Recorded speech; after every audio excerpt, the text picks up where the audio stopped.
दोस्तों नमस्कार, कैसे हो आप सब। Share market news in Hindi में आप सबका फिर से स्वागत है। आज बात करने जा रहा हूँ यस बैंक के बारे में, जो कि आप सब देख रहे होंगे कि यस बैंक लास्ट 1 मंथ से देखोगे तो काफ़ी कुछ यहाँ पर चेंज करता हुआ दिखा है। वहीं अगर 6 मंथ और 3 मंथ के चार्ट को अगर पैटर्न को समझने की कोशिश करेंगे तो ये 6 मंथ से और 3 मंथ के एवरेज में आप देखोगे तो यहाँ पर बहुत ही फ्लैट मोमेंट यहाँ पर देखने को मिला है यहाँ तक। फिर ये सडनली इसके बाद जो बैंक सेक्शन जो है काफ़ी इंक्रीज किया है, वो उससे जो है काफ़ी बैंकों पर काफ़ी इम्पेक्ट पड़ा है। हालांकि यस बैंक की बात करें तो यस बैंक कहाँ 15, 16, 13, 14, 12 ऐसे इसी के आसपास में 13, 14, 12, 17, 15 इसी के आसपास में ट्रेड किया, मूवमेंट किया है। तो इस वीडियो में पूरा डिटेल में बताता हूँ कि न्यूज़ क्या है। इसके पहले एक छोटा सा रिक्वेस्ट है कि चैनल को सब्सक्राइब कर दीजिए, बेल आइकन प्रेस कर दीजिए, ताकि आप सबको वीडियो इन्फॉर्मेशन टाइम से मिलता रहे और आप सब शेयर में पैसा कमाते रहें। बस छोटा सा रिक्वेस्ट ही तो है, चैनल को सब्सक्राइब करना। सब्सक्राइब कर दोगे तो फिर आप सबके लिए भी बेनिफिट रहेगा और हमारे लिए भी रहेगा। तो प्लीज़ आप सबसे रिक्वेस्ट है, सब्सक्राइब करिए। ओके, चलिए बात करते हैं यस बैंक के बारे में। यस बैंक के चार्ट पैटर्न्स की अगर समझने की कोशिश करेंगे तो यस बैंक अभी बहुत ही स्ट्रांग सपोर्ट पर खड़ा हुआ है, जहाँ पर इसी इसी हफ्ते इसी एक दिन में 3 बार लगभग बाउंस होता दिखा है। और अगर 5 डे के पैटर्न में देखोगे तो ये 4 बार के आसपास में इंक्रीज किया है। हालांकि ये 24 रुपये का आंकड़ा टच किया है।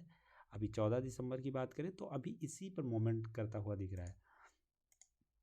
अब सिंपल सा क्वेश्चन आता है कि फिर यस बैंक क्या ये सीधा 50 का आंकड़ा टच करेगा कि नहीं करेगा, या 30 रुपये का आंकड़ा टच करेगा कि नहीं करेगा। देखो दोस्तों, सिंपल सी बात है, अभी आप सबको पता है कि बैंक सेक्शन काफ़ी ज़्यादा, निफ्टी बैंक की बात करें तो काफ़ी ज़्यादा मोमेंटम चल रहा है उसमें। और उसके चलते यही यस बैंक ही नहीं और भी बैंक सारे हैं, वो भी सारे अप होते दिख रहे हैं। तो फिर ये मानकर आप चल सकते हो कि यस बैंक भी नहीं, ऐसे सारे बैंक हैं जो इस मोमेंटम पर के हिसाब से, इस वजह से ये सारी हाई लेवल पर ट्रेडिंग कर रहे हैं।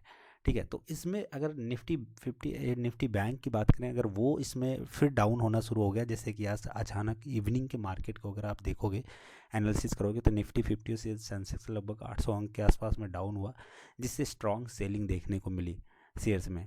तो उस चीज़ के चलते शेयर डाउन होना शुरू हुआ था, लेकिन वहाँ पर बैंक अकेले एक सेक्टर था जो स्ट्रांगली खड़ा हुआ था और उसमें अच्छा खासा प्रॉफिट दिया गया। हालांकि मैं बताऊँ यस बैंक की या यूको बैंक, ऐसे बहुत सारे बैंक हैं जो 25 रुपये, 30 रुपये, 14 रुपये का शेयर्स था, लेकिन आज के डेट में वो 40 रुपये, 45, लगभग 50% का आंकड़ा वहाँ पर डबल कर रहा है।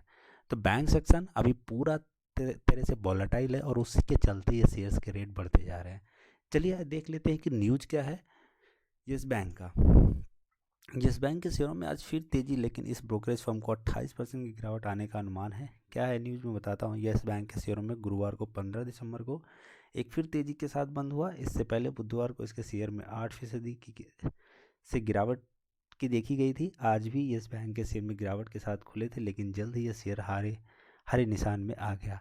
हालांकि आप सबको पता होगा कि इस हरे निशान से एक आप सबको स्टोरी या शायरी याद आता होगा, जो कि मैं आप थंबनेल में आप सबने देखा होगा। देवदास फिल्म की एक गाना है जो कि आप सबको जानते होंगे, काफ़ी अच्छा, हरा रंग ये किसने हरा रंग डाला, हम पे ये किसने हरा रंग डाला। आज वही हाल ये है यस बैंक का, तो उसी वजह से यस यस जो है ट्रेड करा है, तो कुछ ये को देखने मिला है। चलिए बात करते हैं कारोबार के दौरान। इस समय करीब 3% तक उछल गया था। कारोबार खत्म होते समय यस बैंक के शेयर में एनएसई पर 0.90% की बढ़त के साथ 22 रुपये 30 पैसे के भाव पर बंद हुआ। उसके इसका दिन का सबसे अच्छा शुरुआत 22 रुपये 90 रुपये पर पहुंच गया था। यहीं सबसे निचला स्तर 21 रुपये 45 पैसे रहा। बुधवार से पहले इस बैंक के शेयर में करीब 4 दिनों में 37% की तेजी आई और इस दौरान स्टॉक अपने 2 साल के सबसे उछले स्तर पर 24 रुपये 75 पैसे पर पहुंच गए थे। साथ ही यस बैंक सबसे अधिक मार्केट कैपिटलाइजेशन वाली शीर्ष 400 में से शामिल हो गई, 100 में शामिल हो गई। हालांकि इसके बाद बुधवार को इसके शेयरों में गिरावट देखी गई, लेकिन आज एक बार फिर इससे वापसी की। हालांकि कोटक इंस्टीट्यूट इक्विटीज का मानना है कि यस बैंक के शेयरों में जितनी तेजी आनी थी वह आ चुकी है और यहाँ से सबसे इसमें करीब 28% की गिरावट आ सकती है। ब्रोकरेज फर्म ने यस बैंक के स्टॉक में अपनी बेचे यानी सेल रेटिंग बरकरार रखी और इसके लिए 16 रुपये का टारगेट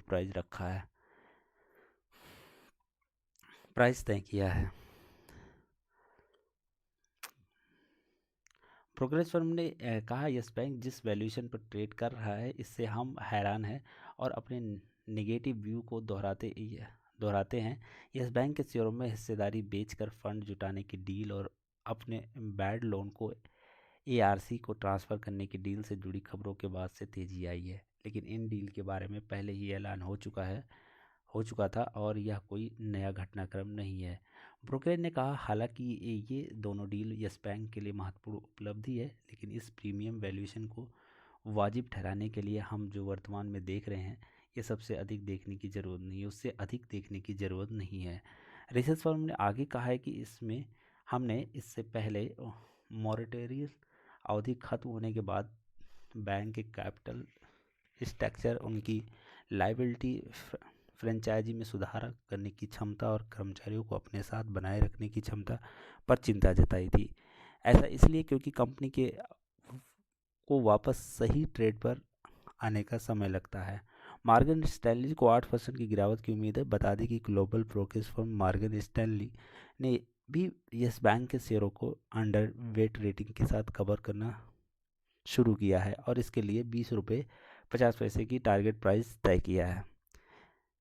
यह यस बैंक के मौजूद बाजार भाव से करीब 8% कम है। दोस्तों, आप सबको इन्फॉर्मेशन न्यूज़ कैसा लगा, आप सब कमेंट सेक्शन में जाकर कमेंट कर जरूर बताना।